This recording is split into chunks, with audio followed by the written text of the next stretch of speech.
Welcome to New Beginnings with Karen Delk, where we celebrate the creativity, courage, and wisdom of people creating change. We highlight those who chart new paths, make new life and career choices, and face turning points. We explore lessons that accompany changes, both welcome and unwelcome. New Beginnings covers topics from the worlds of business, education, health, and the arts. Our guests and the stories we share inspire viewers to make positive changes within their own lives and communities. Now here is our host, Karen Delk.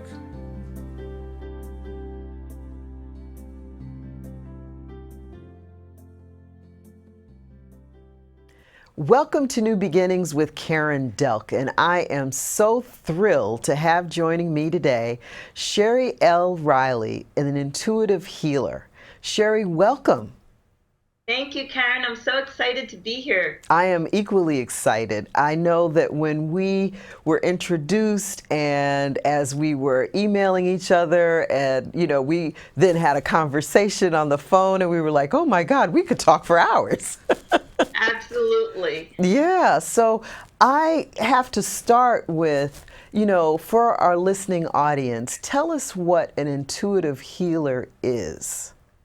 So an intuitive healer, how I explain it is it's a little bit of spiritual counseling, it's a little bit of intuitive life coaching, and it's also a lot of energy body work. So we all have an energetic field, and we use that sometimes subconsciously that allows us to kind of connect into a higher purpose, what I call the highest love light energy. Some people call it God, some people call it the universe. So that energy runs through us as well as every living thing on the planet. And so we sometimes don't realize how much that life force affects us. So an intuitive healer helps to remove the blocks mentally, emotionally, spiritually, and physically that happen throughout our lifetime and sometimes even past lifetimes. Whoa, to keep us from moving forward in ways that are to our highest purpose. You've said so much there to unpack it all. So First of all, what are some type of blocks? Let's start there that you're that you've just referenced. What would be an example of a block? Well, let's say a simple one would be if something happened, so my personal story, my father passed away when I was 8. So I had a block on certain types of ways of keeping my heart open because of the trauma that I went through at an early age. And we kind of develop our lives based on sometimes those traumas. What my goal is to help people identify the wound that happens in our lives. And those traumas don't have to be so big. It could be a breakup. It could be a teacher that told you were not good at something. It could be a illness that happened, or you got love maybe from a parent when you got sick. So you constantly are getting sick to receive love. So it's the messages that come through our lives that create a belief, and it keeps us stuck. A lot of people then develop what I call the ego to balance the wound. So the wound could be you feel very insecure. You may have to develop a strong ego to balance that out. So sometimes we're making decisions based on either the wound or the ego. My job as an intuitive healer is to help you identify all of that and help you lead from your authentic self. I love the authentic self. So I'm going to go back to, something that you said. So as an intuitive healer, you're helping to identify blocks, potential traumas that either you're conscious or unconsciously making life decisions. And you're helping people to live to a higher purpose. I heard you kind of say that, it's about authenticity, but it's recognizing that the energy can be shifted. Absolutely. Absolutely. Say more about that. So a lot of times when so I started in 2000 as a life coach. And what I found as in the 3-month time that I was working with a client, we usually got 2 months in, and no matter how much they wanted to change, they would show up for appointments, they were hitting this block. And when you know you want to do something, but you just can't quite make it happen, there's usually an energetic block. You're doing the same thing over and over and over again, even though you're trying very hard not to, there's usually an energetic block. So to shift that energy, we identify it. And then once we shine light on it, how I say it is like if you have something and you shine a light on it, it could evaporate, right? When there's a liquid and the sun is on it, it evaporates. So once we shine the light on that block, it evaporates. We let it go. And then we're clear to move forward from that authentic self. And when I talk about authentic self, what I mean is it's the piece of us that are connected to a higher power. All of us are connected to a higher power and grounded to Mother Earth. It's the energy that runs through us. It runs through every living thing. And when we are clear, when we remove that block, we then can flow and life gets easier. We move towards where we're being guided. Does that make sense? It makes perfect sense to me, because you're speaking my language, even though I don't know it as in depth as you. But I relate to that, and what I'm also hearing you say that regardless of what your religion is, you're really speaking about the word that comes up is organic. Yes. There is a connection between sun, wind, water, sand, and we're all a part of that. Whether you're plant, animal, that's part of the biology, the creation of the universe. Absolutely. I mean, if you think about the moon and the waves, right? Like when the full moon comes, it makes the waves larger. That's an energy that can't be, it runs through all of us. So when there are times even in our cycle of life and our cycle of the month where energetically we may feel things that we can't really explain. And the more that you work with someone who can explain that, it actually makes life easier because one, you're not blaming yourself.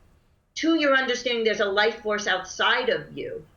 And I do want to go back a minute to what you talked about religion. Religion is a structure that some people have to kind of move through their spiritual journey. That's different than the spirituality that lives within us. Say more about that. So my belief is, I kind of call it like God gives us a GPS. Okay. There's something inside of us that's born into our soul, and we all have a purpose. And I believe, this is Shari's personal belief, that the more that we follow that life's purpose, the happier we are, the more fulfilled we are. Sometimes, so that creates your spiritual journey. And that doesn't always mean it's perfect. That doesn't mean that you're always happy. It just means that you're fulfilling the reason that your soul's on its journey this time around. Okay, so that makes perfect sense to me, and I would give real examples of big time people that we know. Two Michaels come into play. One is Michael Jordan, the other is Michael Jackson. And the reason why they come to mind, there are many others, but they just popped in my head. Michael Jackson at a very, very young age, you know, discovered or was encouraged, a little bit of both, to sing. And you can tell he enjoyed it from a very young age. Didn't mean it was easy. There was a lot of hard work, but it was his joy. Yeah. And it brought a lot of joy to other people. You know, before things started getting out of hand and got a little weird, scandal and all that. But clearly his life's purpose was, one could argue, was fulfilled. You know, he also was a dancer and got a little bit into acting, but you know, singing and dancing and creative was definitely his purpose. And I'd love to talk a little bit more about this because I think you're giving a really good example of when our authenticity gets triggered by the wound and then ego. Because I am absolutely, again, I have no idea, right? I don't know Michael Jackson other than what we saw, right? Neither do I. Right, but to take that as an example, which is great because our viewers would probably be able to identify in some way. Do you take someone who knows their purpose, is enjoying it, right? Younger children don't have all the beliefs, all the stories. And then you go and bring that out in the world.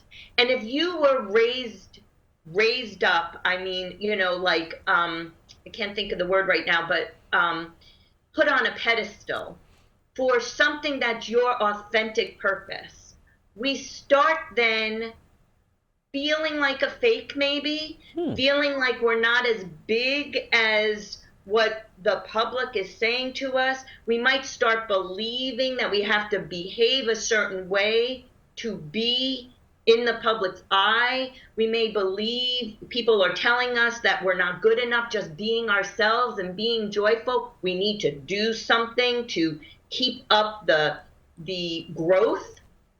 That could all create wounds. And from that place that you're feeling insecure, then potentially your ego might take over. And your ego is then telling you, I need to do more, I need to be more, I can't rest, I can't just be myself, what will people think? And we start on this role that takes us out of our authentic self. And then self-medicating comes in and all those other areas that we've watched. People that especially the public puts up on a pedestal, you have to fall hard too. So this is a great kind of segue into balancing that masculine and feminine energy. Go for it. Tell us about that. Okay. So the way that I look at it, again, masculine and feminine energy has nothing to do with being a man or a woman, gay, straight. It has to do with the two energies, how I describe them as they run through our bodies. So the feminine energy is very much secular. It has to do with intuition. It has to do with allowing, receiving. The masculine energy, as I describe it, is much more linear thinking. It's pushing through, it's creating systems, and we need both. We totally need both. When they get out of balance, we have issues because we then force ourselves when maybe we need to retreat. We maybe retreat when we need to force ourselves. And again, we start watching, if we use examples of people in the public eye, we start watching that get out of balance because we're either expected to be a certain way or we put those beliefs in ourselves that what works in one area has to continue working when really maybe we need to shift that into the other energy. So just to be clear, I understood what you said, but I want to be clear that you're not saying that men only have the masculine energy and women only have the feminine energy. You're saying that both men and women have both. Exactly. And both need to be utilized. They're in us. We need to use it, but it needs to be balanced. And we need to know when. Say more about that. We need to know when. So in my intuitive healing certification class, one of the module classes in one of module 3 is about balancing that energy. So a lot of times in this society, we are valued using the masculine energy. And what I mean by that is, as we grow in our careers, even the words we use, we climb the ladder. We are one on top of the other. That means someone has to be below you and someone has to be above you. This paradigm is now shifting and balancing with the feminine energy, which how I describe it as we all do our life's purpose and then we rise together. So it is a more inclusive way of looking at things, and that knowing, again, when it is important to push ourselves forward and when it's important to retreat and just be and allow, we have to play with that. It's not something you learn like this. It's not something that that we have to play with what feels true to us, and that means connecting into that authentic part of ourselves. So it's kind of a full circle. How do we trust that authentic part of ourselves so we know how to show up? So how do we trust that authentic part, or how do we even identify it? Everybody's not going to be a Michael Jackson or a Michael Jordan. True. So everybody has a piece of themselves that feels true. You know when you're kind of connected in to that peaceful, quiet place. The more that we allow ourselves to listen to the small voices, the more we know we're connected into that place. The whispers. When you're starting, again, we don't know each other on this level, but when you started this New Beginnings TV show, I'm assuming there was a quiet whisper that showed up for you. Eventually. So the show was offered and they moved to the current location. They were in a former location and they were moving, and in that 3 or 4 month period, I was to come up with the concept, the title of the show, what it was going to be about. And actually I was stuck, to be honest. I took a taxi ride with an acquaintance, and it was on my mind, and I said, I'm just going to mention to her that I got this opportunity. And I said, I can't figure out what to do. I don't want it to be about executive coaching all the shows, because that'll be boring. So what should I do? She said, you're not thinking big enough. And I still remember that. And that was over 5 years ago. So what I had the opportunity to make it whatever I wanted it to be, but that seemed overwhelming. That's why I was stuck. And I read something, and I did get quiet, to your point. I got quiet. And I said, I want the show to resonate on this many levels. I want it to include business. I want it to include health. I want it to include education and the arts, because I love all those things personally. And I'll also include coaching, right? So somehow, I can't really pinpoint, but I think I read something. And it was actually probably around Easter time, which is a point of renewal and beginning new. And I said, that's it, new beginning. Yeah, so to use that example, thanks for sharing that. I mean, to use that example, you had an opportunity.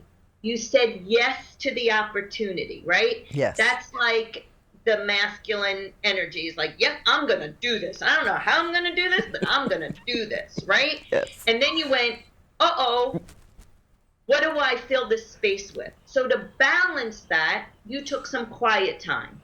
You read things. When you read things, something resonated with you. that word resonating is the, you know, Oprah called the aha moment, Yes. right? Like something triggers in our body. We feel it. When we're courageous enough to go with that feeling, we get to move forward. That was a perfect example of balancing that masculine and feminine energy within. It's about how I say, yes, I'm going to do this. It's balancing that with, okay, now I got to be quiet and sit with myself and say, ask for guidance even. I mean, we didn't even talk about like the messages that come through sometimes and how they come through. But we get that kind of connection to a higher power that puts people, places, words in our path. When we are quiet enough to hear the yes in that, we can move through with our purpose. So you just said something I think we definitely need to talk about. What are the messages and where do they come from? Yeah. So for me, what I've learned now again, I'm going to go back a little bit to my journey.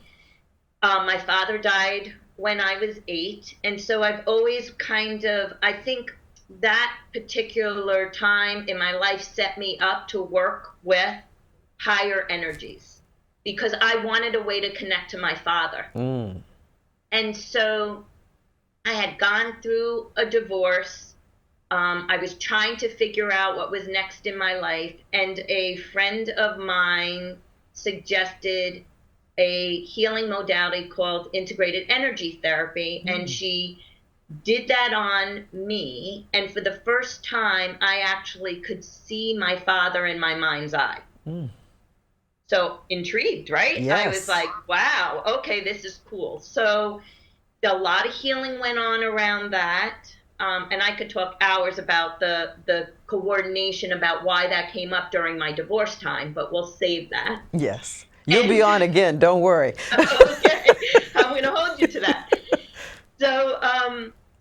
So what ended up happening was she said, I think you should take this class and this training, and I did. And the first time that I worked on someone, the IET, the integrated energy therapy, is actually a hands-on modality. So when I laid my hands on this woman's heart, I didn't know her, I got a picture of a little girl crying by a window. And I shared that with her, and she said, oh my God, that's me. My mother went to work when I was 8 years old. And every day I cried by the window. It was so heartbreaking for me. And matter of fact, my mother had to stop working. It was so traumatic for me. So I went like, I must have something here. I have this gift that I could connect into other people's energy and see things. Fast forward years, my guide started giving me another technique. And so what I get is I hear messages. It's a deep hearing. It's within my head, and I hear them at different levels. So I hear people that have passed. I hear spirit guides, archangels, and then the highest love light energy. Wow. And that those messages float back and forth based on my client's intention, on what they need to heal. So I don't consider myself a medium. I don't go out there and just get messages from people that have passed. But if you're working through an issue of grief, abandonment, hurt, I may get a message from someone that has passed to help you with that healing. And I now work with women primarily to help them find their voice, speak their truth, and be the light.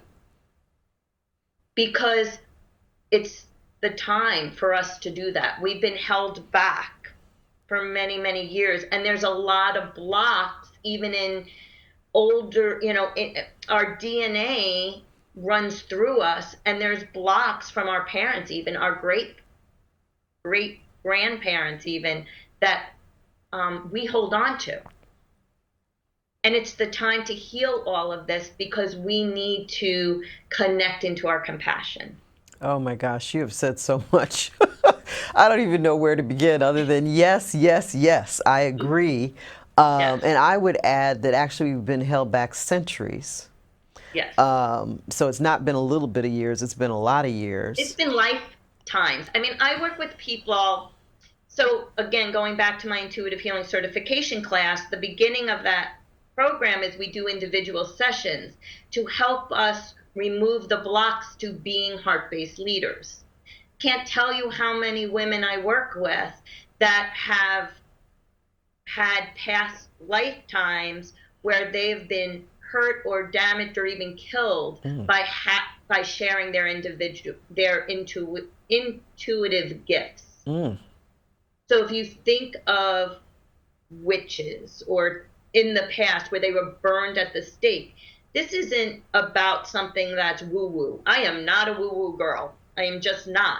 But the reality is this intuition that's so strong that guides us all, men and women, can be scary. It's a powerful force. So when people feel challenged by it, they want to push it away, either internally with themselves or with other people. Yeah, they quiet it down. Right.